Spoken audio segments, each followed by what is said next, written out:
Hello everyone and welcome to today's webinar. My name is Olivia Clayton and I'm very pleased to be introducing our guest speaker today who will be presenting live all the way from Quebec.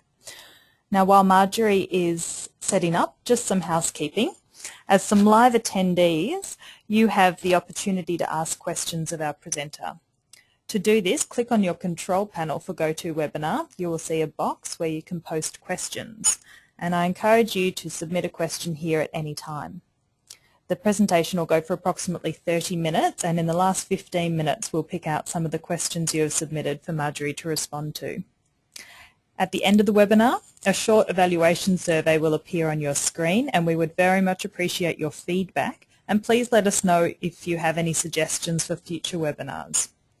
Later today, you'll receive an email with the recording of this webinar, a copy of the slides and other relevant resources, and you're welcome to forward these on to colleagues. And just finally, if you're having any technical difficulties at any time throughout the webinar, please contact Laura Nicholson. Her details are there on the bottom of the screen. The phone number 03 8660 3538. So I'm the manager of Healthy Start, which is hosting this webinar to you today. Healthy Start is a joint initiative of the national not-for-profit, the Parenting Research Center, and the Faculty of Health Sciences within the University of Sydney. We work to build the capacity of the service system to better support parents with learning difficulties and their children. So why do we do this? Well, we know that when people are positive and have a belief that someone can learn, they offer better opportunities for that person to learn. We know that parents with learning difficulties do well when we are able to deliver services that match the way they learn, that work at their pace, and that deliver information about concepts in concrete ways. We also know that we can better support parents with learning difficulties when we pay attention to the situation in which they are living, because these families often live in similar circumstances to other families that are in child welfare systems. So they often have limited money, they're unemployed, they can have very low social support, and they can suffer from depression, anxiety, and we should be sensitive to all of these things.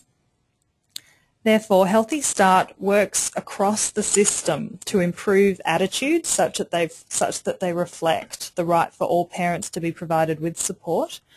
We also work with organisations to reform or improve the delivery of services that they currently offer so that they better meet the needs of these families. And we work with individuals, practitioners, to adapt what they're doing now to better meet the needs of these families.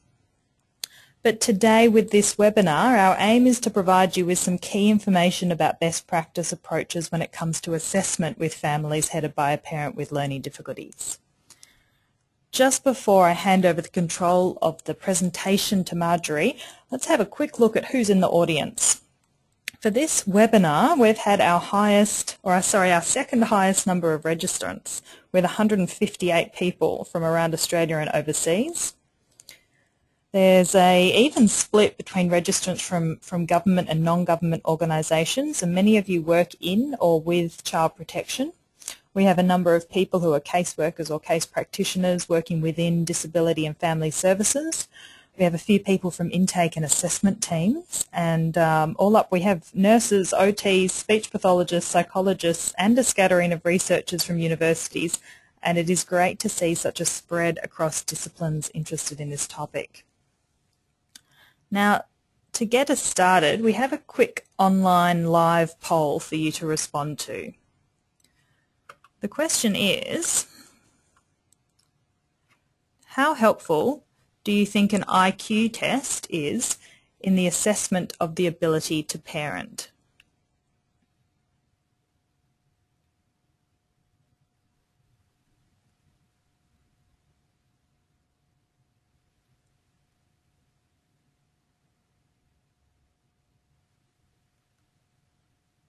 Let's give you a couple more minutes to complete that. We've got 70%, over 80% now of people who have voted.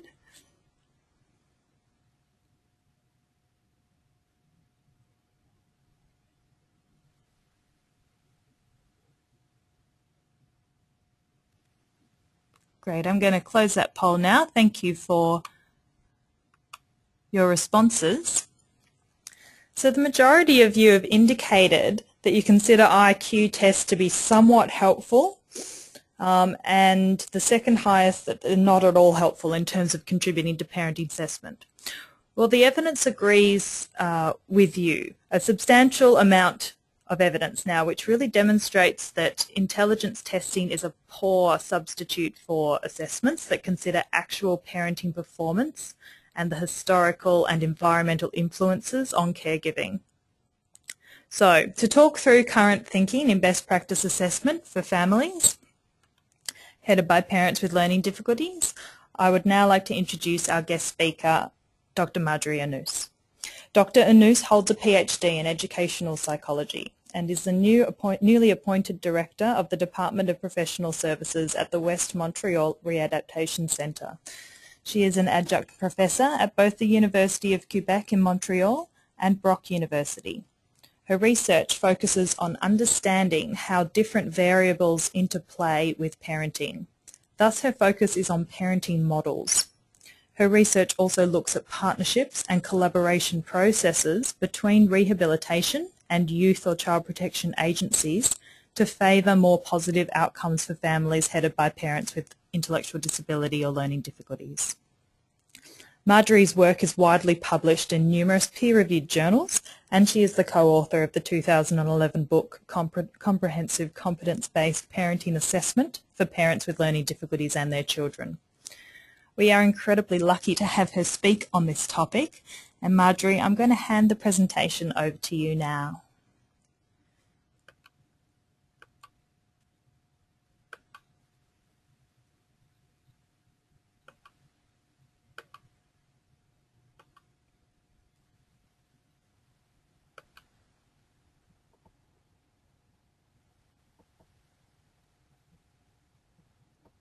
Good morning, everyone. Just going to take a few seconds.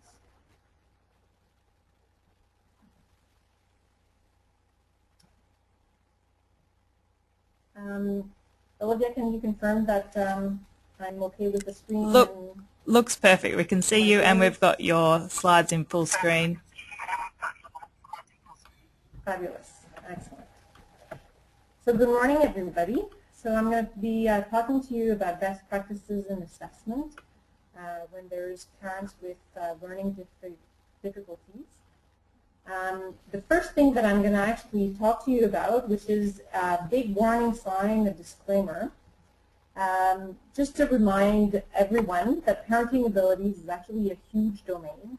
It encompasses multiple abilities and relies on a multitude of elements. And so, having said this, parenting abilities is also something that's very hard to grasp and very difficult sometimes to define as well. So it can make it difficult for us to assess parenting abilities. Then, in assessing parenting capacity, we also have the field or the domain of assessment, a field that basically tries to be objective and as thorough as it can, but yet when paired up with parenting abilities becomes sometimes a nebulous concept. And finally, there are cultural sensitivities, professional backgrounds, experiences that we may or may not have, and today the time constraint of 30 minutes, 45 minutes. So I will be presenting on what I consider to be the core elements and guiding principles that most professionals can adhere to independently, or rather taking into consideration cultural sensitivities. I will try not to dwell on specific tools, but more about the process of assessment specific to a population with learning needs. So the start, before everything, we know that research on attitudes and opinions will influence how we see, perceive, analyze, or comprehend a situation. We're human after all. This is how our brain works. So to avoid being overloaded by information, we tend to categorize things. A process that can lead to stereotypes and biases when we're not careful. With that said, I'm basically saying that we all have biases and stereotypes. Now the question is more, how do we go around them to ensure a fair assessment process and ultimately promote better, more positive outcomes for families as a whole. So my answers would be, one, to keep an open mind. Research has told us that yes, parents with learning difficulties can parent. We also do this by having a sense of fairness. Sense of fairness in adapting concepts, processes to the specific needs of these parents without overdoing it. And then by having good theoretical background. And this is where Dr. Feldman parenting model comes into play, which is the next slide. So here is Dr. Feldman's parenting model. This is a model that is based on other previous model, ecological, reciprocal types of models. This model has been somewhat tested and validated by research, certainly certain of those links that you see on the screen.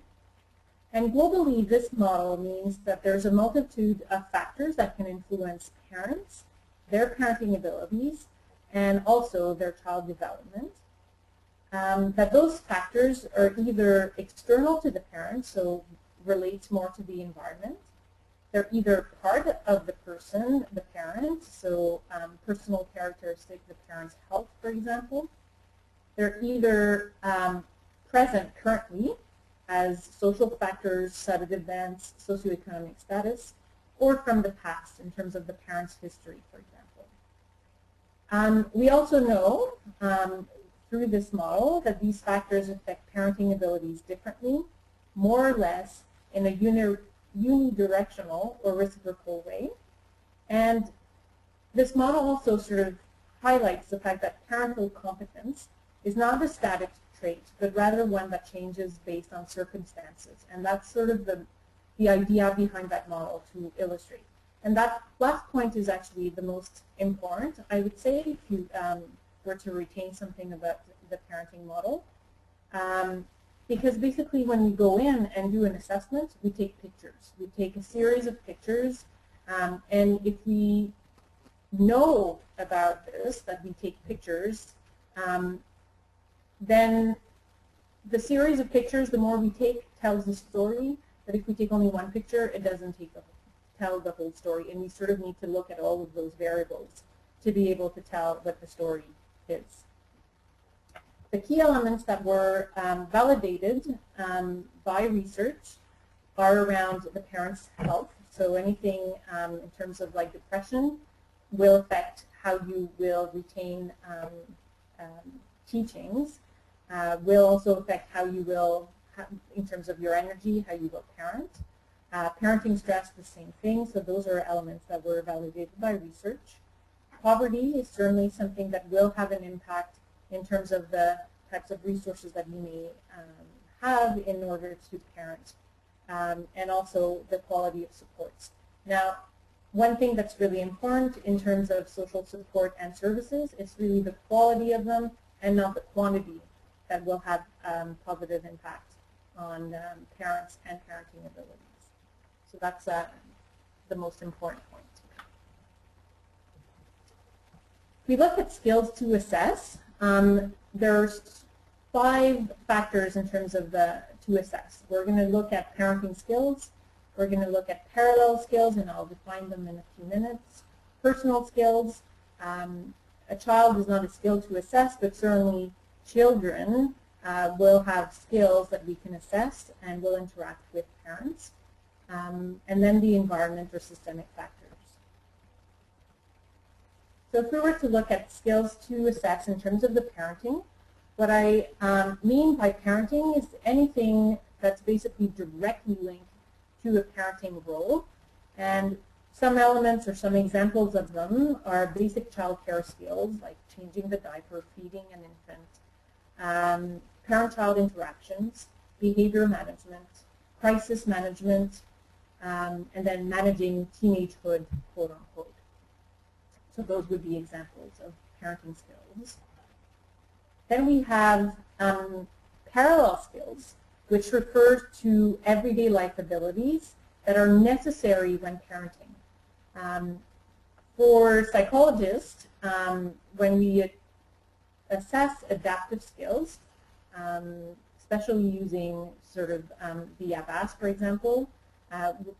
These skills sort of refer to the conceptual and practical domains of the adaptive behaviors and may include problem-solving, decision-making, planning, and then anything related to managing a budget, health management, so being able to read, the instruction on a medication bottle, anything related to community use, so transport, safety within the community, any socio-professional type of skills would be those types of skills that we would assess in this domain. Then we have personal skills, which would be related to the adaptive skills, but of the social domain. So the third domain that we would assess when we assess adaptive skills. And those refer to social skills and communication, self-esteem, vulnerability, and confidence, health, stress, and emotional control or coping strategies, basically. So how is the person able to control their stress, their anger? Are they putting themselves at risk within the community? Are they able to choose partners that are supportive? Those are all elements that we would assess within this domain. Then in terms of the child, we're referring to child characteristics that could have an influence on the parenting skills and intervention from the parent. We all know from research that a child, for example, who has a special diagnosis, the parent needs to sort of adjust. So a child who has ADHD or a child who has autism spectrum disorder will need to modify how we parent based on the child characteristic. And this is basically what we refer to when we talk about sort of assessing the child's characteristic. So health, diagnosis, and behavior. Finally, the last sort of domain would be to assess the environment. So any characteristic of the environment that could impede on parenting skills. And we may include in there the accessibility of services. If, for example, we identify that the child has a special diagnosis, but we can get services to support the parent in understanding what that diagnosis is and how to adapt their parenting, it might be difficult for them to sort of adjust their parenting skills. Living condition, poverty, certainly some of those elements that we would look at in terms of the environment as well. And when I talk about living condition, I could give you an example of one of the moms that I've assessed who lives in a poor neighborhood, and she, even during the summer days, she would not bring her son to the park. And when I asked her the question, she basically identified that that park was poorly maintained.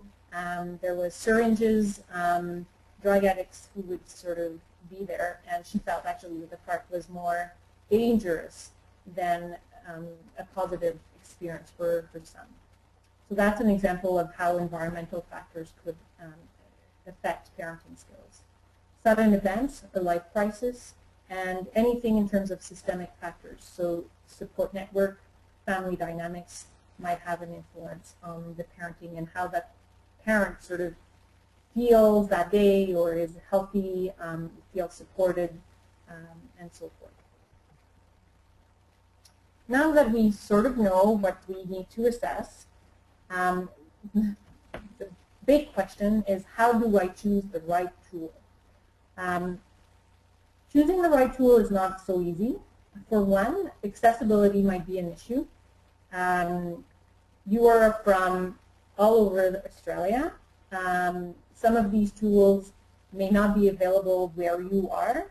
Some of these tools may not be accessible to you based on your profession. Some tools are only for psychologists. Some tools are only used by OT or by nurses. So accessibility might be the issue. We may need specific training. We may not know how to administer.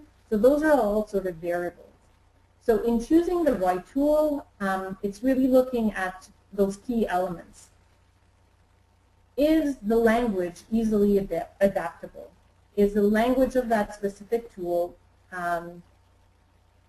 easy for the person to understand.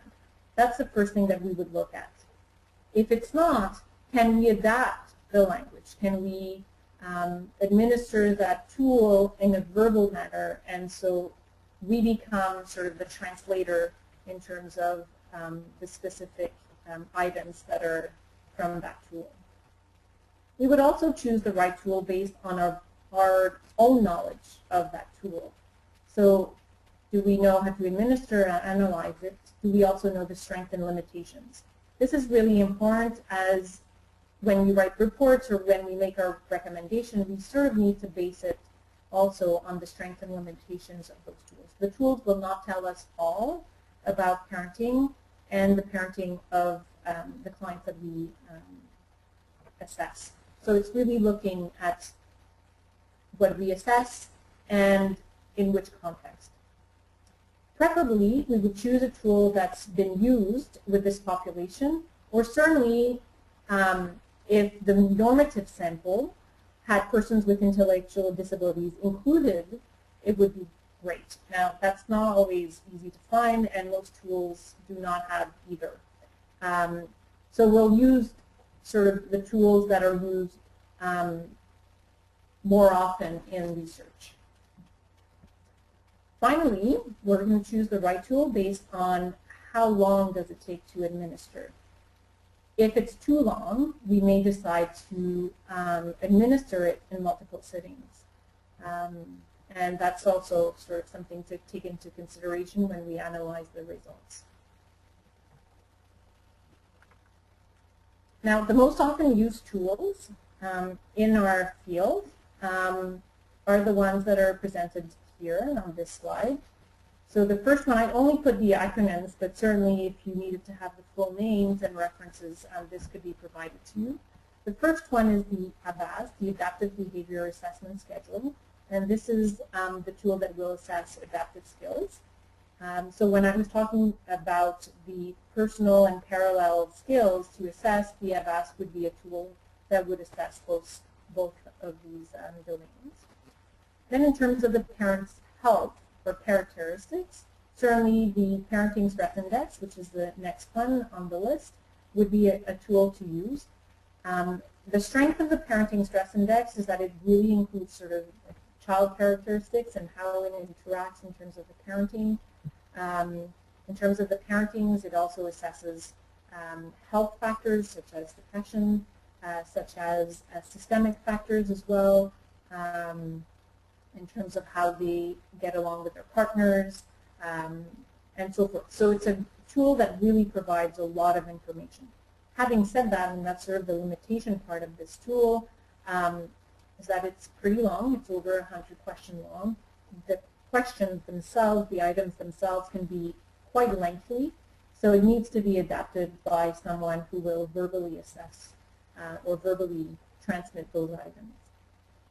In terms of health, we could also use the SF-36, some of the rescales in terms of dual diagnosis, the Beck depression or the Beck anxiety. Those have been widely used in research and clinical practices with parents with intellectual disabilities, so certainly those are easy tools to assess health. Those are also tools that have quite a limited number of questions, so the SF-36 has 36 questions. The other ones are around 30 questions, so they're easy to administer. The Child Behavior Checklist, which is the next one, will help us understand sort of the child characteristics and could put into relationship with what we know of the parenting skills, the parenting stress, and sort of understand what's going on within the interactions between the child and the parents. The home skills assess the environment based on the age of the child. Those are scales that will assess when the child is under 6. So certainly when the child is a little bit older, it's a bit, well, we can use it basically.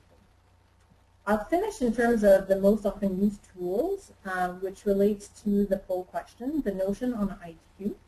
So certainly as a psychologist myself, an IQ test is part of my toolbox to help me understand how a person might learn.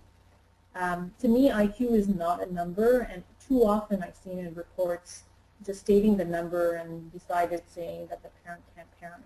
So to me, that's a really wrong way of using IQ.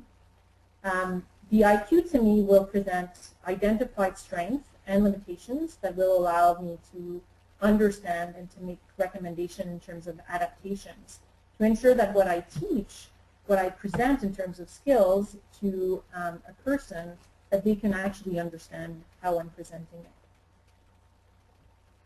The notion that I will talk about now is that different professions will use different tools to assess exactly that, with different tools. So a psychologist might use the IQ. If it's used properly in terms of identifying the strength and limitation, then the IQ could be a tool that we're going to use. If it's used any other way, or is the tool that we use as to base our assessment on parenting capacity, it's a wrong tool to use. IQ basically is too often used as a label. Labels can sometimes be positive if they allow the accessibility or to access services, but more often labels come with a stigma, and the stigma leads to our biases and the stereotypes that I was talking to you earlier, which then sort of makes our assessment skewed. And I will end in terms of my little blurb on IQ. As Robert Strike said, labels are for jars, and I don't think that we work with jars. So we should certainly be careful in terms of how we use it. The one best, most important tool of any assessment in terms of parenting capacity will certainly be your observation in vivo of parent-child interactions. After all, that's really what we're trying to assess. Parenting capacity leads to sort of how the parent can interact with their child and vice versa. The notion of checklists, and I know that checklists can also sometimes be seen the same way as an IQ test is.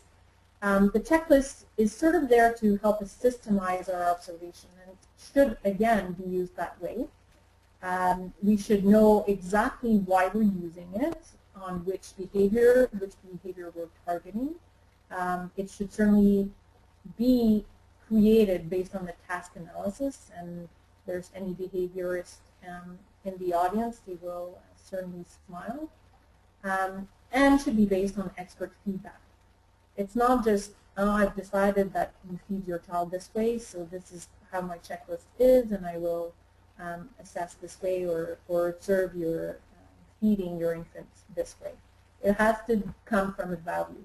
So if we're talking about feeding an infant, well, a nurse, a doctor, those are, in terms of health professionals, the ones that we would sort of knock on their doors and ask for feedback and critique in terms of the checklist. Now, when it comes to the steps of the assessment, there's different steps, and I will go through it quite, well, not too much in details. The first one is certainly the getting started phase or step.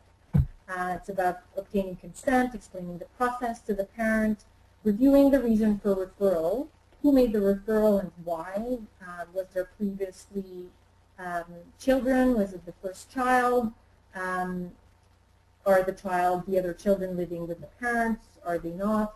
And it's really to try to clarify the rationale for the assessment and sort of the context in which we're doing the assessment.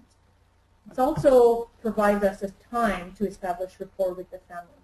Again, if we don't have rapport and we sort of come in with a clipboard, which is often how the parents that I've assessed sort of imagine me coming in, it sort of sends a different message than if I'm coming in and just a chit-chat first and understand who your family is. We may want to interview partners, hold meetings when necessary, and when I talk about partners, I'm not talking necessarily about the spouse of the parent that we're assessing, but more in terms of if I'm from a readaptation center, I may want to talk about the DYP worker, to the other health professionals that are involved with this family, to try to understand what's going on. And again, it's understanding the context. From then, we will formulate the assessment goals, choose the appropriate tools, conduct interviews with parents, with family members. We may even want to meet or talk to the children. The most important part, conduct in vivo observation of the parent-child interactions. And actually, here I would say that any time that you could see the parent and the child to interact, you need to take advantage of it. So if you're coming in to administer a specific tool, well, you may want to choose to do that right before school ends. And so you have the time where the child is not there, you could administer the tool, and then as school ends, the child comes home, you have maybe 5, 10 minutes, 15 minutes, and at least gives you a sense of what the routine may be like, what a normal day may be like in that family. For sure, in vivo observation could be 1 hour, could be half a day. It has happened as well. Then there's the test in terms of learning capacity. Basically, this refers to, if I were to give you a little bit of information, is that person able to retain it, apply it right away, or do I need a more thorough way of teaching for that person to integrate tips about safety, for example? So it's sort of assessing that part. This will tell me, actually, if I need to build sessions and spend a lot of time in terms of generalization and transfer. So it really tells me about how I need to prepare the intervention part, which we're not covering here, obviously. Then we may want to interview relevant third parties if we have consent, obviously. Look at the impediment and support checklist, which in the book that I co-wrote with Dr. Feldman, there's the impediment and support checklist.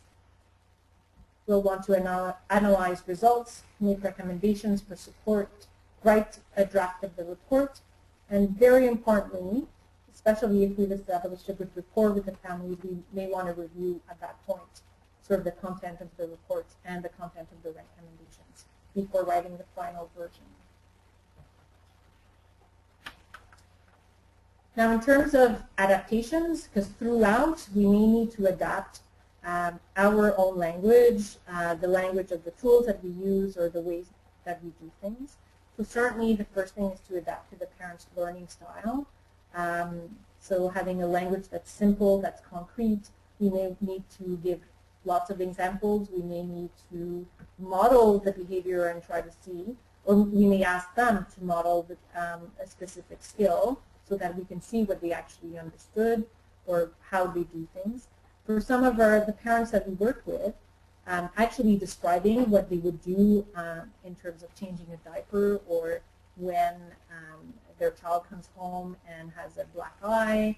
It might be difficult for them to verbally say it, but doing it might be much easier and give us more information and more accurate information. So using pictograms, pictures, the modeling that I was talking about is certainly one way of adapting to the parenting's learning style. Adapt to the parent's pace.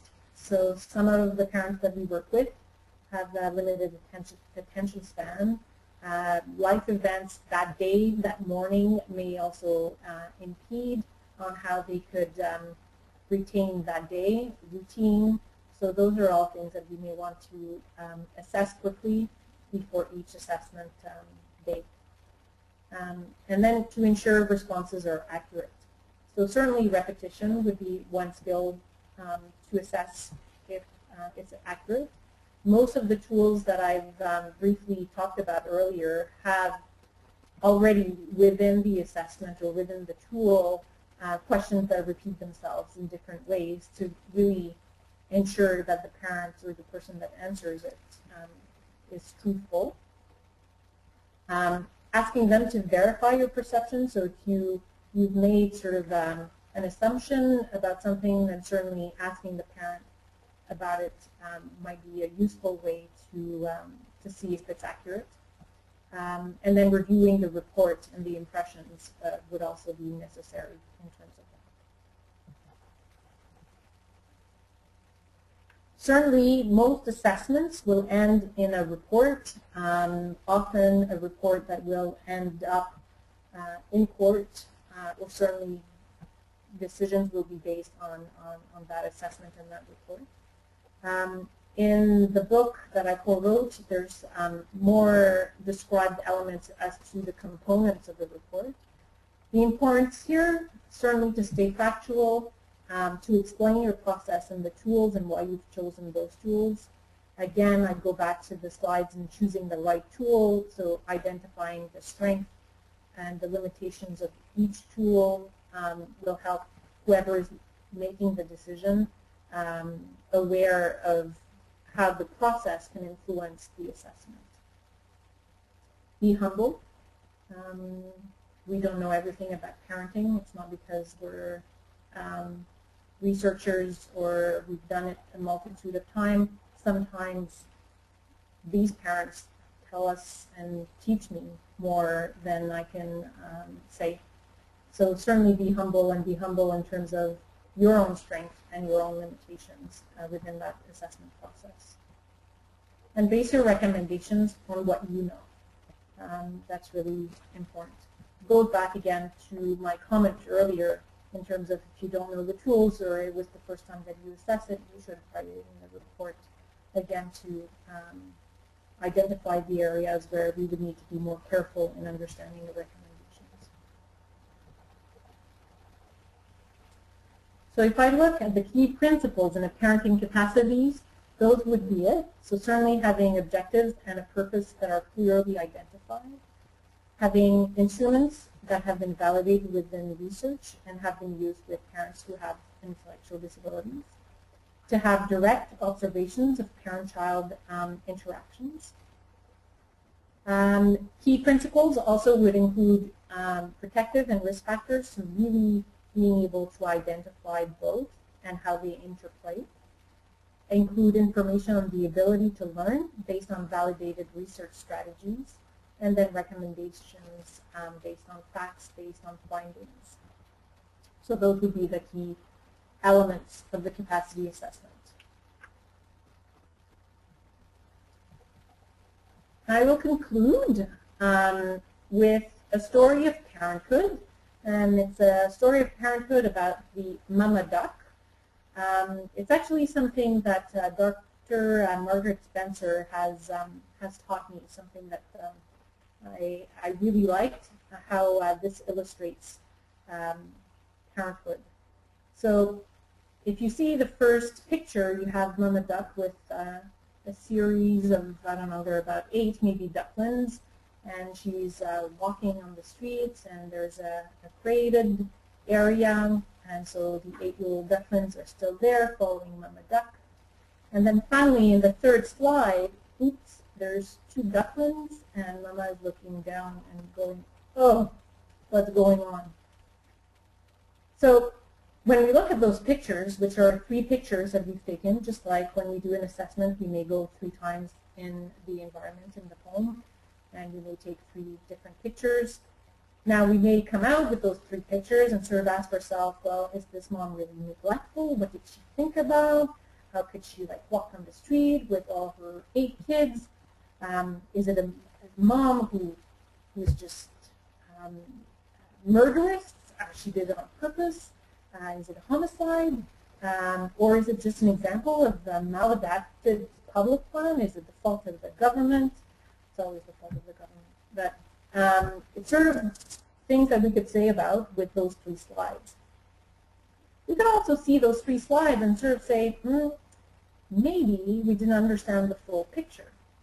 Maybe mom is looking down saying, oh my God, I avoided something my kids could have gone through, but really the kids are not in that picture that day, and they're well and dandy, and there's a nice little river flowing on the other side of that street, and they're all doing okay.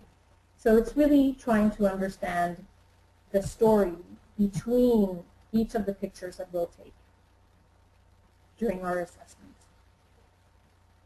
So this is an example, a funny example in terms of how important it is to assess families within their context, cultural, family, community-wise, that we also have to be thorough in our assessment, but also sort of be able to read between the photographs or read between the lines, but at the same time try to weigh in sort of our assumptions, verify those assumptions if we feel that we have, because we need to understand the story between those pictures. Now the conclusion, or what a pure behaviorist would say, certainly get to know the families you assess. You need to understand, again, the context and the family, their dynamics, their interactions between each other. You need to understand their past. If your family has had many children removed before, and you come in and sort of say, hi, I'm a social worker from Youth Protection, you may not be well received, not because you're not a bad person, but just because associated with the name Youth Protection comes a whole bunch of grief from the past.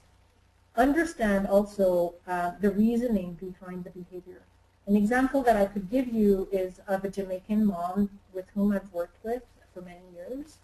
The first time that I've assessed her in terms of giving her son a bath, her son was standing up. The bath water was very cold. Actually, there was no water in the bath. It was sort of running water, and she was scrubbing and scrubbing and scrubbing, and it was, oh my God, okay, I think he's cleaned. Now, when I asked her, how come you bathed your child this way? Well, she explained how her grandmother bathed her in Jamaica. Now, we're in Montreal. In Montreal, we have paved roads. We don't have dirt roads. We have heaters in terms of water, so hot water is accessible, not in Jamaica. So it's understanding, again, sort of the context and why is she doing this. That's really important. Understanding their life situation and the impact of behavior is certainly, if you do this, then your assessment will be a fair one, and you'll be able to represent the families properly. This is the book in terms of the comprehensive competence-based parenting assessment, and you have other references in terms of assessment and parenting capacities assessment with this population. This would be my presentation. Marjorie, thank you so much. We'll take it to the Q&A time now, if that's okay with you.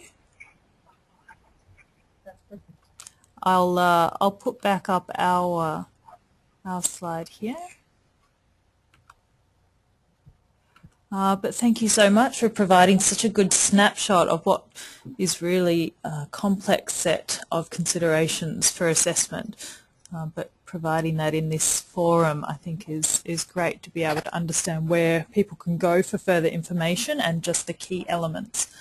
Though we've got some really good questions coming through, which we've only got a couple of minutes left to respond to. Which I'll try to pull out some of just the key ones so that we can still finish on time. But I just first wanted to say to the audience, several of you have said that you've had some difficulty with the reception, with the sound dropping in and out, and I'm not sure whether that's because we're streaming in, Marjorie, from Quebec, or that has to do with people's individual internet connections, but I just wanted to assure people that we are sending out a recording of the webinar this afternoon. So you'll get that in your email. But Marjorie, one of the interesting questions that came through from Alicia and Andrea is, where does the EQ come into the equation? Does it get assessed in any way? And EQ being emotional quotient, so self-awareness and empathy of parents and being sensitive. Do you have some comments around that question? I would say that the EQ would be encompassed within the ABAS, or the adaptive skills, or the social domain. This is really how I would see the two to intertwine in terms of some of the skills. As for a specific tool, I myself don't assess it specifically, so I wouldn't be able to refer a specific tool in terms of EQ per se, but I would consider that the social domains of the adaptive behaviors is one that would give me that information. Great, thank you. Another interesting one that's come through is when we have a pre-birth notification, which happens here in Australia somewhat often. So when the assessment has been made prior to birth of a child, what assessment tools can be used? That's a really good question. Actually, it's a very good question because you could assess the environment. You could certainly assess sort of the context in which the child is going to be born, but the parenting skills themselves, so the first sort of field that I've talked about, you can't really assess until you see sort of the child. What we do sometimes in Quebec, and I'm not sure, and it sort of refers to what we have in terms of resources, but sometimes in Montreal, when we have pre-birth notification, we could have the mom attend or go to a special house with other moms, and there's a limit of, I think, 10 sort of smaller types of apartments or rooms to make sure that when the child is born, the child is in a safe place, but still with full interaction with mom, and this is where we would assess the parenting skills. Other than that, what we can only assess prior to the birth is the context and sort of try to make an assumption as to when the child is here, how we would go. But we all know, and certainly the ones in the audience who are parents would know that preparing for a child to come in our lives is quite different than to actually have the child in our lives. So it's a little bit difficult in that respect. We just have to make sort of a hypothesis at this point. Okay, thanks. I'm going to ask one more question, which is it's come up in a few different ways, around the impact that the book or the model that you present has had in Canada, as in how is it viewed by governments or courts. Another attendee, Erin, asks similarly, how do you get people who intervene to buy in to this type of assessment? Is that difficult? So that's very interesting. So in terms, I'll start with courts. Courts refer to lawyers and judges, obviously. I would say that lawyers and judges love it. They love having something that, to them, they feel it's systemic, it's thorough, and so they only want more. So it's very well received, and I've done a multitude now of presentations to lawyers. Next will be to judges directly in terms of parenting assessment and what is an appropriate or fair assessment versus an unfair one. So very well received with those with courts. In terms of sort of youth protection, other agencies, we've been working a lot in the last couple of years to establish great links in terms of partnerships and collaborations. My agency is a government agency, so obviously in my agency it's well received. In others as well. And so if we focus on the collaboration, we get amazing results. And we certainly see, now that we've discussed in terms of the research, the best practices, that we also have lawyers and judges on our end in terms of they like it, puts an additional sort of motivation for anybody working with parents with learning difficulties to sort of get on board in this type of assessment. So I would say that in all three, it's very well received just because of the context, that you really need to work on collaboration and getting it out there, would be my answer.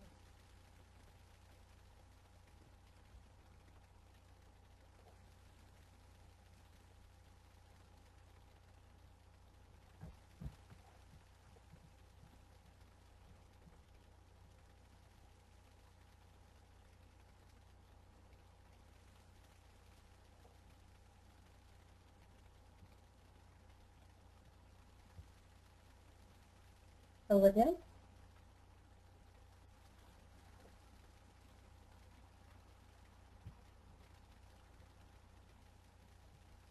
I think I've lost sound. I'm not sure if you can hear me. Thanks, Marjorie. I've just realised that nobody could hear me, not just you then. Okay. I'm going to end the webinar today and say thank you very much for your presentation, which is very informative, I think, on a number of levels and has wide applicability to the Australia context. There are a number of really good questions that are still coming through that we've run out of time to address. I think it might be best if we post these on our website along with the recording, and people can continue discussing, not just with you if you have time to jump on, but also with each other.